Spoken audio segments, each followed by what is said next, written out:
Selalu jadi second choice atau pilihan kedua pasti menyakitkan.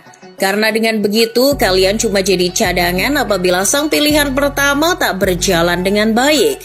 Terlebih jika pilihan utama cukup memuaskan, maka kalian sama sekali tak akan diberikan kesempatan. Begitulah yang dialami oleh legenda sepak bola Meksiko, Javier Hernández Balcázar, atau yang sering kita sebut Chicharito. Sebagian besar karir persepak bolaannya dihabiskan sebagai pemain cadangan di belakang striker-striker top yang menempati skuad utama. Padahal sejauh ini apabila Hernandez diberi kesempatan tampil, ia tak pernah mengecewakan sang pelatih. Meski begitu, nasibnya ya begitu-begitu saja. Publik pun menjulukinya sebagai super sub, atau secara harfiah bisa diartikan sebagai pemain cadangan super. Meski tak selalu menjadi pilihan utama, Chicharito selalu tabah menerima keadaan. Lantas, bagaimana kisah Javier Hernández melewati peliknya menjadi super sub? Tak mudah bagi Javier Hernández yang lahir di keluarga yang sepak bola banget. Darah sepak bola dari ayah dan kakeknya yang mengalir di dalam dirinya, membuat beberapa pihak keluarga tak memberikan opsi lain dalam cita-citanya. Keluarganya hanya menginginkan Hernandez jadi pesepak bola. Itu saja. Oleh karena itu, Chicharito dimasukkan ke akademi tim lokal bernama Chivas Guadalajara, klub yang dulu juga dibela oleh sang kakek. Di sanalah skill olah bola Chicharito dipoles sedemikian rupa. Meski tubuhnya kecil, ia cukup berani dengan memilih posisi yang krusial dalam sepak bola. Chicharito memutuskan untuk jadi seorang penyerang tengah.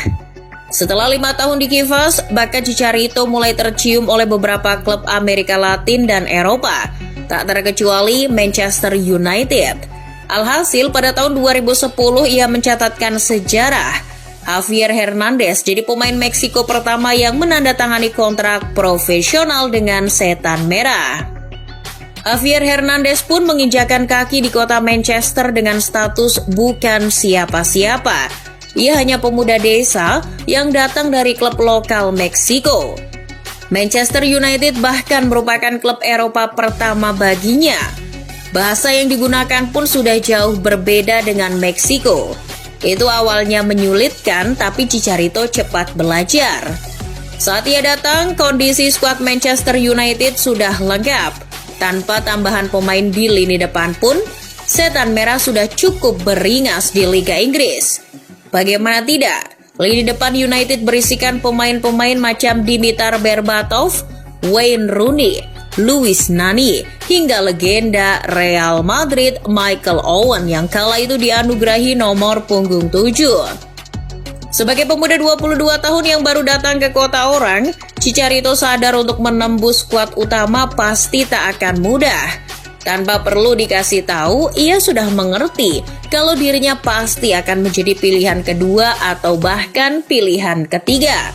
Tapi tak apa, ini demi peningkatan karir, pikirnya. Sir Alex Ferguson pun terus meyakinkan Chicharito bahwa dirinya punya potensi. Hal itu dibuktikan dengan kesempatan yang diberikan oleh Fergie di laga yang cukup penting, seperti laga Community Shield tahun 2010 melawan Chelsea. Melihat Michael Owen tak mampu menjalankan tugas dengan baik, Chicharito masuk menggantikannya di babak kedua. Baru 20 menit, Chicharito sudah mencetak gol. Itu jadi gol debutnya bersama United. Yang unik adalah caranya mencetak gol. Ia menendang bola tapi malah menghantam wajahnya sendiri sebelum akhirnya masuk ke gawang Hilario. Situs Transfermarkt pun mencatat pemain Meksiko itu mencetak gol dengan sundulan. Hal serupa juga ia lakukan di Liga Inggris.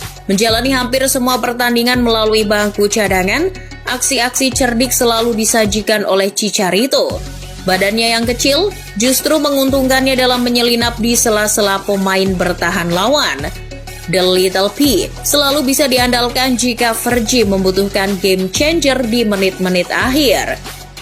Yang paling diingat di musim perdananya saat ia jadi penentu kemenangan Setan Merah atas West Bromwich Albion awal Januari 2011. Masuk di menit 61, penyerang asal Meksiko itu menjebol gawang lawan pada menit 75 untuk membuat timnya menang 2-1 atas tim tuan rumah.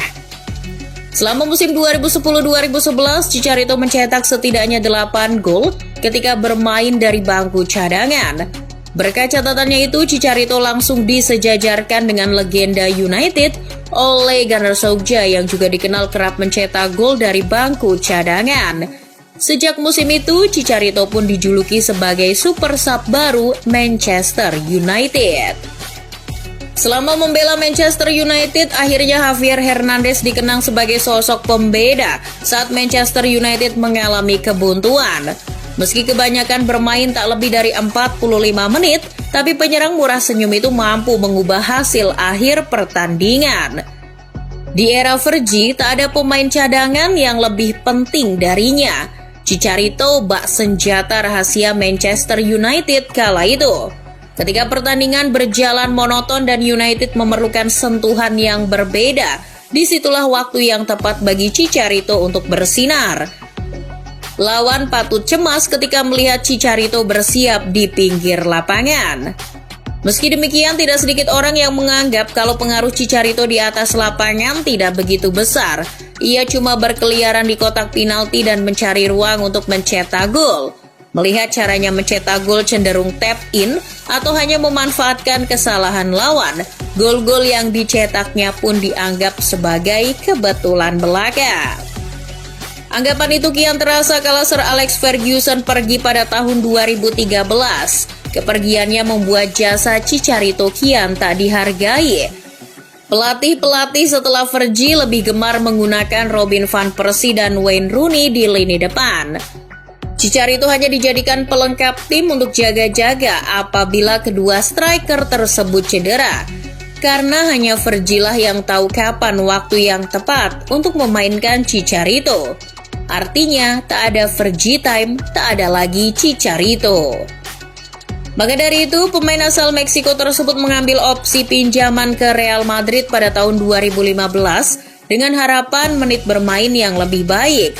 Tapi nyatanya image super sub sudah terlalu melekat pada diri Chicharito. Sama halnya di United, ia hanya jadi pemain cadangan di Madrid. Meski beberapa kali mencetak gol hebat, Florentino Perez sama sekali tak tergoda untuk mempermanenkannya. Kepindahannya ke Madrid ibarat keluar dari mulut harimau, tapi masuk ke mulut buaya. Selalu menjadi cadangan ternyata berpengaruh pada posisinya di timnas Meksiko. Sejak Tata Martino menukangi L3 tahun 2019, Chicharito sudah tak dipanggil lagi. Pelatih kawakan itu lebih gemar memanggil striker-striker pelari macam Raul Jimenez dan Hirving Lozano. Padahal Chicharito bermain apik di pertandingan terakhirnya saat laga uji coba melawan Amerika Serikat pada September 2019. Situasi yang dialami di Real Madrid juga menyadarkan Chicharito. Ia terbelenggu oleh statusnya sebagai pemain cadangan super. Dalam salah satu wawancara dengan media Spanyol, ia menegaskan kalau dirinya berlatih sangat keras untuk menjadi pilihan utama, bukan hanya sekedar pemain cadangan. Chicharito lelah terus-terusan menjadi pilihan kedua. Ia ingin menghidupkan mimpinya menjadi ujung tombak utama yang selalu diturunkan sejak menit pertama. Akhirnya, kesempatan yang ditunggu-tunggu pun tiba saat Bayer Leverkusen datang untuk memboyong sang pemain. Pemain yang kini berusia 35 tahun itu menemukan kenyamanan di Liga Jerman. Ia akhirnya bisa merasakan jadi pemain yang rutin menjadi starter di setiap pertandingan, sekaligus merasakan atmosfer berjalan dari tunnel stadion. Chicharito bermain selama 2 musim di Leverkusen dan mencatatkan 39 gol.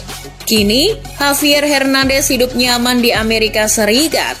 Ia menjadi ujung tombak utama sekaligus kapten LA Galaxy.